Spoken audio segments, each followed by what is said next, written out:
After receiving multiple requests for wellness checks, the Osceola County Police Department in Florida decided to go to the home of Anthony Todt. Unfortunately, by the time that they got there, he was the only one left alive.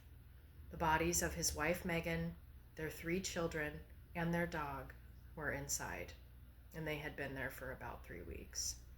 Tony had multiple stories for what potentially could have happened.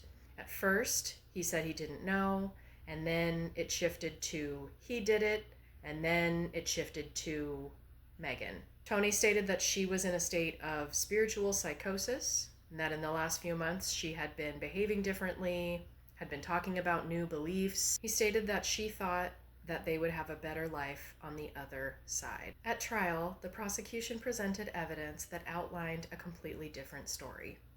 In fact, Megan had not been acting differently.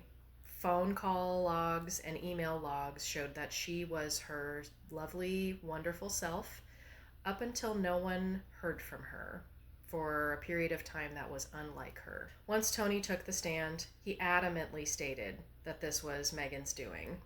And thankfully, the prosecution was able to present evidence that refuted his testimony. The autopsy findings stated that the children and the dog and Megan all had excessive toxic levels of diphenhydramine or Benadryl in their systems. But further autopsy report findings stated that the cause of death was not poisoning or toxicity, but wounds made by a knife. Further investigation led to the information that Tony was actually about to go to prison.